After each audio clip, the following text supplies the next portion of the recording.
Police की कामयाब red और मुलजमान की गिरफ्तारी के बाद इस टाइम हम मौजूद हैं DSP anti vehicle lifting staff Aftab फुलरवान साहब के पास, जिनके पास मुलजमान जो है तहकीकात के लिए आए हुए हैं। इनसे इस हवाले से बात करेंगे।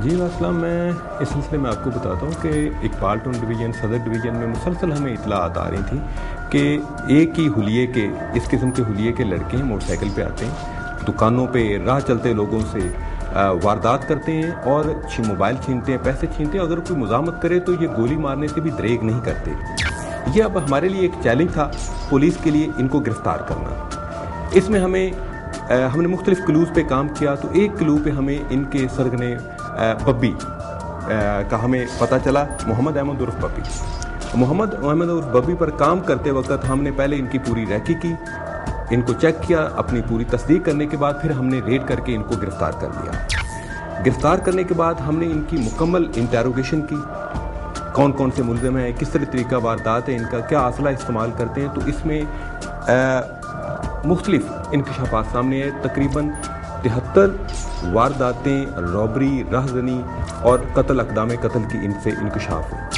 ये महज पुलिस का इंकशाफ, रवायती इंकशाफ नहीं था। हमने मुतलका जगहों पे जाके ये तस्दीक भी की जिन लोगों के साथ ये वारदातें हुई थी, तो वो वारदातों की भी तस्दीक हो गई। ये इस कदर सफाक और जालिम मुल्ज़मान थे कि इन्होंने दौरान वारदात 2 मासूम लोगों को गोलियां मारकर कत्ल कर दिया, 6 लोगों को इन्होंने शदीद ज़ख्मी किया और एक दफ़ा पुलिस के एक ASI मोहम्मद आसिफ ने जब इन पर रेड किया तो इन्होंने जवाबी कार्रवाई में उसे गोलियां मारकर शदीद ज़ख्मी कर दिया।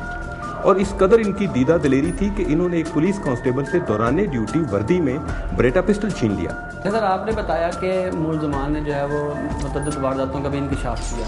सबसे पहली बात तो ये कि मुलज़मान के खिलाफ इतने मुकदमा दर्ज हैं, इनके खिलाफ अब तक क्यों ऐसी कार्रवाई नहीं हुई कि दोबारा हर दफ़ा ये जेल से वापस आकर फिर यही वारदातें शुरू कर देते हैं? इनके खिलाफ इबरतनाक कोई सज़ा इनको क्यों नहीं दी गई ताकि ये इस रास्ते से हट जाते? आपका ये बड़ा अहम और टू द पॉइंट सवाल है। इससे पहले भी ये कई मुकदमात में, रॉबरी के, डकैती के मुकदमात में गिरफ्तार होकर जेल में गए और जेल से रिहा हो गए। उसमें मुख्तलिफ फैक्टर्स हैं। मैं आपके इस प्रोग्राम की निस्बत आवाम से भी रिक्वेस्ट करना चाहूँगा, क्योंकि हम उनके लिए काम कर रहे हैं, कि खुदारा जब हम मुल्ज़म पकड़ लेते हैं, उनकी वो चीज़ बरामद हो जाती है, तो गवाही देने से हिचकिचाहट का मुजाहरा ना करें। शिनाख्त परेड पर जाने के लिए किसी किस्म की हेजिटेशन ना करें। हमने उनको सज़ा याबियाँ उनकी गवाहियों पे दिलवानी है। पुलिस की गवाही से पब्लिक की गवाही बहुत ज़्यादा अहमियत रखती होती है। अब इस तरह भी बदकिस्मती हमारी कि मुल्ज़मान और डाकुओं के लवाहकीन मुदई के घर जाके मिन्नत तरला कर लेते हैं, जिस मिन्नत तरला की बुनियाद पे वो लिख के दे देते हैं कि हम इस मुकदमे का फॉलोअप नहीं करना चाहते। आप इस तरह एक डाकू को छोड़ देते हैं और वो डाकू बाहर आके इमाम मस्जिद नहीं बनेगा, उसने इसी तरह वारदातें करनी है और इसी तरह हम स्ट्रीट क्राइम का रोना रोते रहेंगे। इसमें मैं आवाम से रिक्वेस्ट करूंगा कि सजा याबी के सिलसिले में पुलिस के साथ मुकम्मल ताउन करें। पुलिस और पब्लिक एक ही तस्वीर के 2 रुख हैं।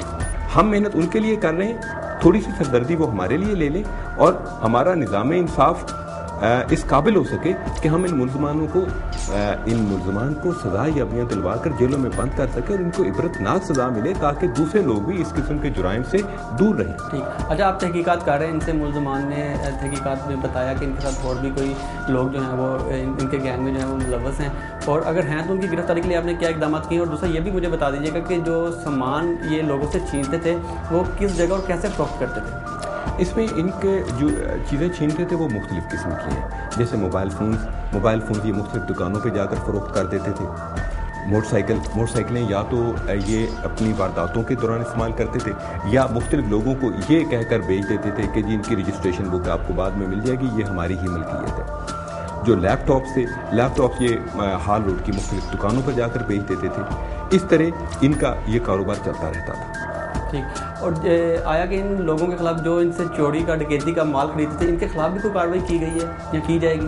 अच्छा, उसमें एक चीज़ है, अगर तो खरीदने वाला बोनाफाइड परचेजर है, उसे नहीं पता था चोरी का माल है, तो ऐसे के खिलाफ सज़ा याबी या उनके खिलाफ कानूनी कार्रवाई करना, मैं समझता हूँ कि ये एक मजलूम आदमी के साथ ज्यादती वाली बात है। लेकिन अगर कोई हैबिचुअल परचेजर है इन चीज़ों का, या हमें साबित हो जाता है कि इसे पता था ये चोरी का माल है, उसने चोरी का खरीदा है, तो इस सिलसिले में कानून की हिदायत बड़ी क्लियर है। उनके खिलाफ 411 ताज़ीरात पाकिस्तान के तहत कार्रवाई की जाती है और उन्हें बिल्कुल स्पेयर नहीं किया जाता। लेकिन इस दौरान में हम इंश्योर करते हैं कि किसी मासूम शहरी को नाइल्मी और नावाकफियत की बिना पे सजा याबी ना हो, या उनको इस कानून के प्रोसेस से ना गुजरना पड़े, क्योंकि हम कम्युनिटी पुलिसिंग पे बिलीव करते हैं और इसमें मैं ज़ाती तौर पे इंश्योर करता हूं कि किसी किस्म की कोई शिकायत पैदा ना हो। अच्छा, आखिर में मुझे लास्ट पे ये बता दीजिए कि मुलजमान के कोई साथी जो हैं वो दूसरे शहरों में भी हैं, उनकी गिरफ्तारी के लिए भी कोई आप लोग इक़दाम कर रहे हैं? मुलजमान की ये जो हमने गिरफ्तार किए हैं, ये हमारी मुहिम, हमारी कोशिश, हमारी एफर्ट्स का इख्तिताम नहीं है। इनके बाकी साथियों की गिरफ्तारी तक हमारा ये काम जारी रहेगा और उसके लिए हमने टीम तश्कील दी हुई है जो बाकी मुलजमान की गिरफ्तारी के लिए भी तमाम वसाइल बरोए कर ला रहे हैं।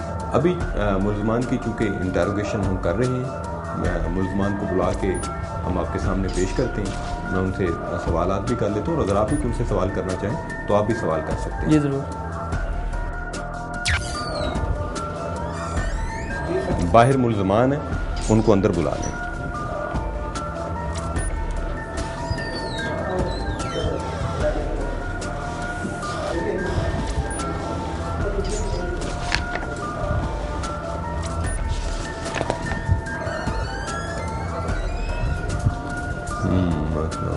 अच्छा, इनमें से जो डकैत गैंग का जो सरगना बब्बी बताया जा रहा था, वो ये मोहम्मद अहमद उर्फ बब्बी है।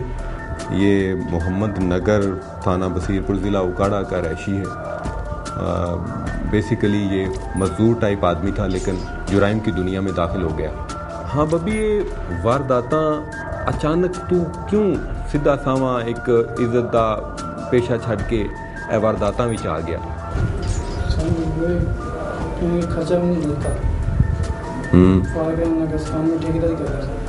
ठेकेदारी करता था ਤੇ ਉਹਦੇ ਵਿੱਚ ਠੇਕੇਦਾਰੀ ਇੱਕ ਅੱਛਾ ਖਾਸਾ पेशा है। ਉਹਦਾ ਇਹ मतलब तो नहीं कि रोटी ना मिले तो दूसरे को गन पॉइंट ਤੇ ਖੋਲ। ਇੱਕ ਹੈ ਇੱਕ ਫਿਆਜ਼ ਘੁੰਮਦਾ ਨਹੀਂ ਜਾਂਦਾ ਸੀ, ਇਹਦੇ ਤੋਂ ਉਹਦੇ ਤੋਂ ਯਾਨੀ ਕਿ ਮੈਂ ਜਾਣਦਾ ਸੀ। ਇਹਨਾਂ ਇੱਕ ਦੋ ਦਫਾ ਮੈਂ ਗਿਆ ਜਿਸ ਕੋ ਬੰਦੇ ਨੇ ਇਲਾਜ नहीं पाया, उस समय में इलाज पै गया। ਤੇ ਗੋਲੀ ਕਿਉਂ ਮਾਰ ਦਿੰਦੇ ਸੋ?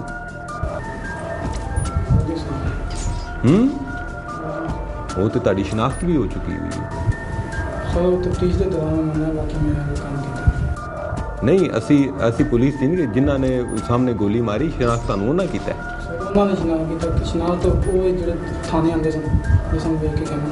नहीं वो इस तरह नहीं, जो तुसी कीता वो दे सामने है ना। मोबाइल फोन बरामद हुए ने, लैपटॉप बरामद हुए ने, तो हैसन ते बरामद हुए ने। हाँ ते बिलाल, हाँ बिलाल तू दस बई तू जुर्म की दुनिया किस तरह आ गया?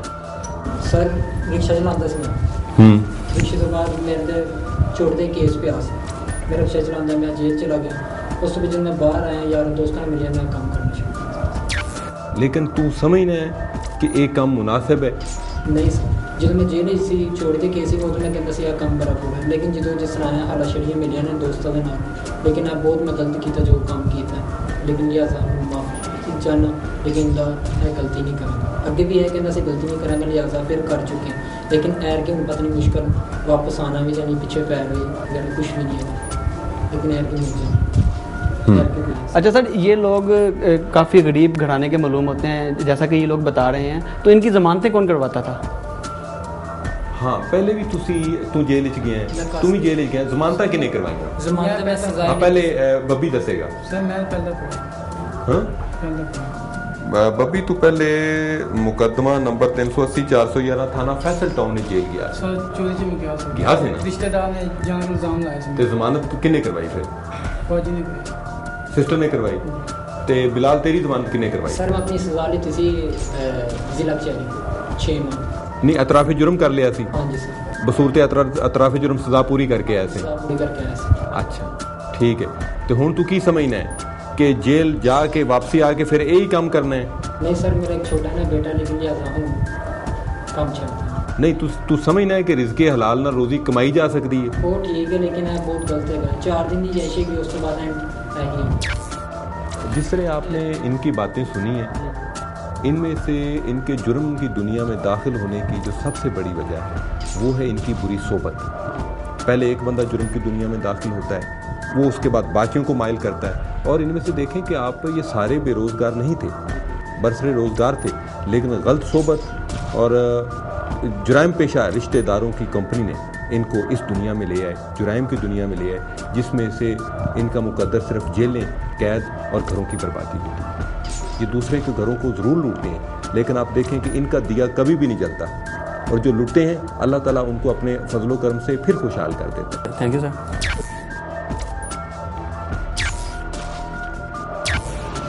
ऐसे कई और गिरोह भी कर रहे हैं शहर में वारदातें। ये देखना अभी बाकी है कि पुलिस उनको कब तक गिरफ्तार करके लाएगी सामने। आइंदा प्रोग्राम में हम दिखाएंगे आपको एक और गिरोह की कार्रवाइयाँ। अल्लाह हाफ़िज़।